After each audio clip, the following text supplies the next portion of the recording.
Alors, on enchaîne avec l'exercice 109.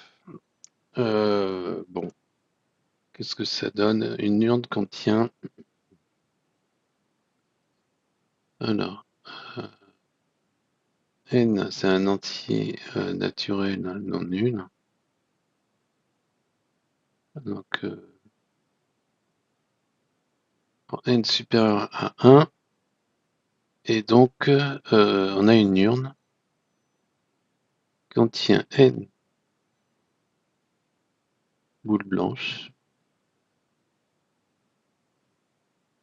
Donc, numérotées 1, 2, 3, n, et 2 boules noires.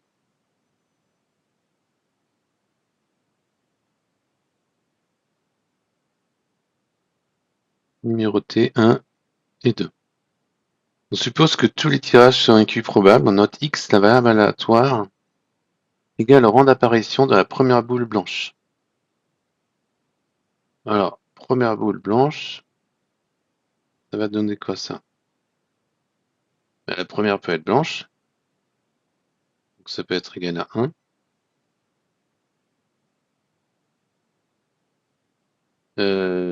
Donc, si c'est pas blanc, la première, ça sera noir, donc la deuxième peut être blanche. Et si les deux premières sont noires, la troisième peut être blanche.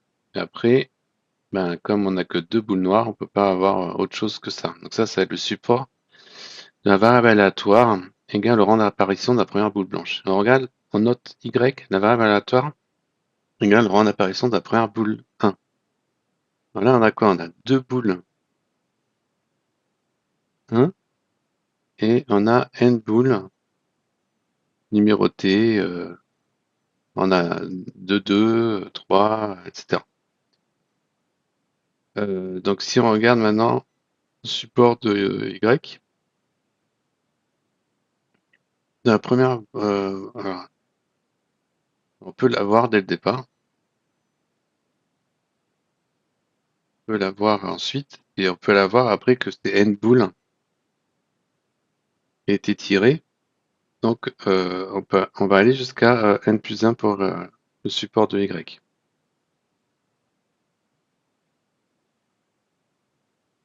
Ok.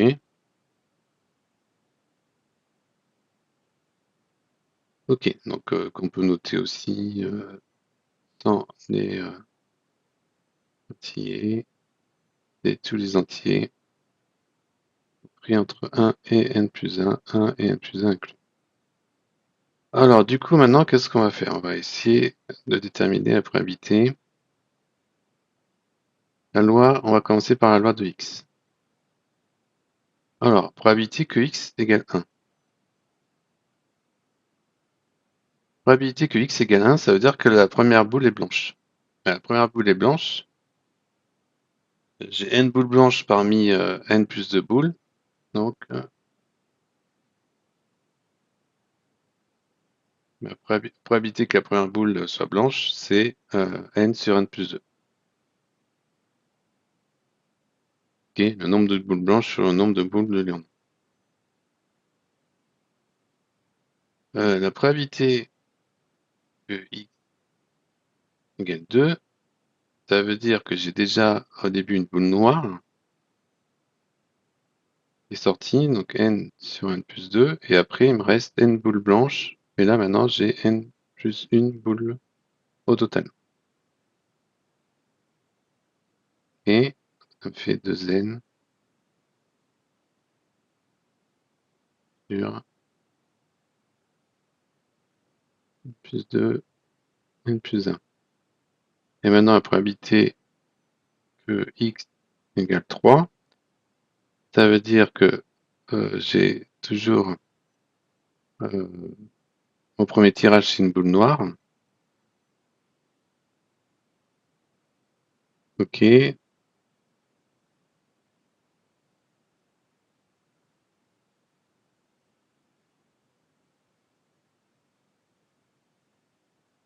Ensuite, donc mon premier tirage c'est une boule noire. Donc j'ai deux boules noires, une plus une boule. Après j'ai une boule noire sur une plus une. Alors j'avais deux boule noire sur un total de une plus 2 boules, je vais y arriver. Ensuite, j'ai une boule noire sur un total de une plus 1, et après, c'est forcément une boule blanche, c'est n sur n. Donc ça va me donner 2 sur n plus 2 et par n plus 1. Voilà, et on peut vérifier. Si je fais la somme des deux, ça va faire 2 facteurs de n plus 1, donc ça va faire 2 sur n plus 2. 2 sur n plus 2 plus n sur n plus 2, ça fait 2 plus n sur n plus 2, ça fait bien 1. Donc c'est bon, je vérifie bien que la somme des probas, ça fait 1. A priori, j'ai pas fait d'erreur de calcul. Maintenant, pour y.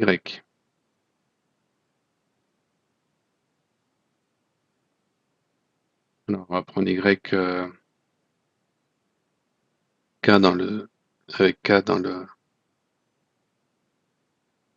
support la variable aléatoire. Alors y, qu'est-ce qu'on a on dit que ça soit avec. Donc ça va dire, alors on va prendre, imaginons que si k, si c'est la première, si k égale 1, ça fera 2 sur n plus 2. On va supposer que k est strictement supérieur à 1. Donc allons voir ce que ça va nous donner. On va avoir du n sur n plus 2. Si on continue à tirer des boules différentes de 1, on va avoir n moins 1 sur n plus 2 moins 1 jusqu'à n moins k moins 2 sur n plus 2 k moins 2.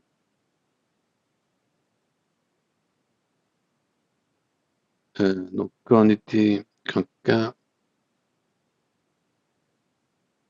et puis du coup à la fin, tire sur 2 moins k moins 2 moins 1.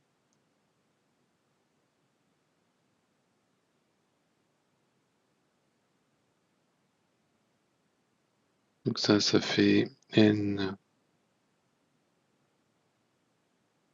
plus 3 moins k. Alors, vérifions les effets de bord quand k égale 1. Quand k égale 1, je moins 1, n plus 1.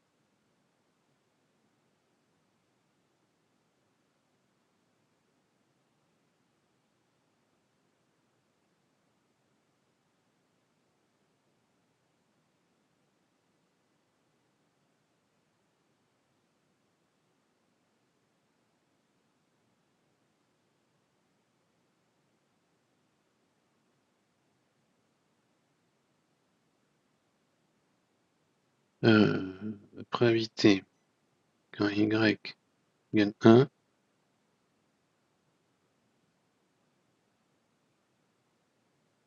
c'est 2 sur n plus 2.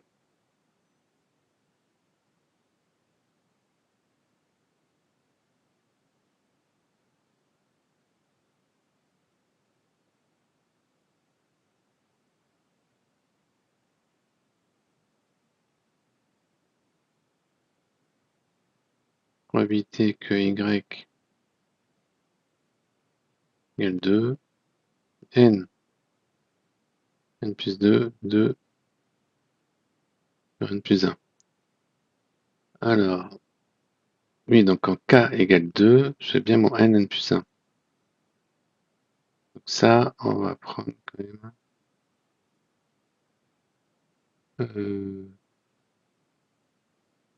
On va prendre ça pour k supérieur ou égal à 2. Et je vérifie les effets de bord quand même. Je raconte pas n'importe quoi, parce que quand k égale 1, n,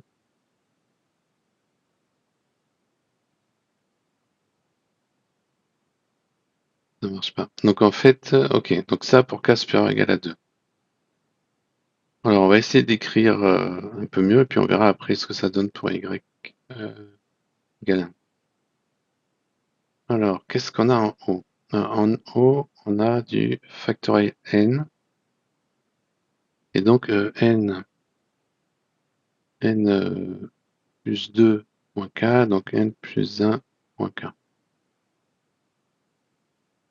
Quand on écrit tout ça, on va enlever, on va prendre factoriel n et on enlève cette partie-là qui est factoriel n plus 1 moins k. On peut faire la même chose en bas avec factoriel n plus 2. Là, c'est du n plus 3 moins k factoriel. On a un 2 et là, on a le n plus 3 moins k. Donc ça va s'éliminer.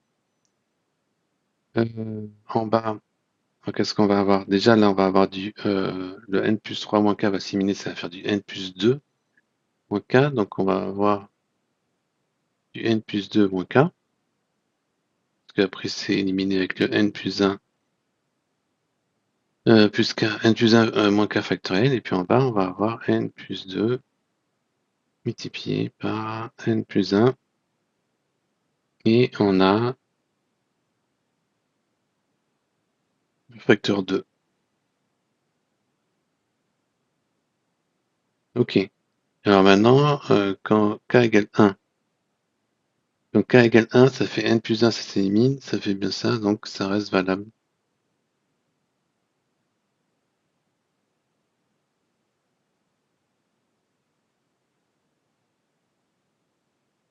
K égale 1. Et voilà, on a notre formule.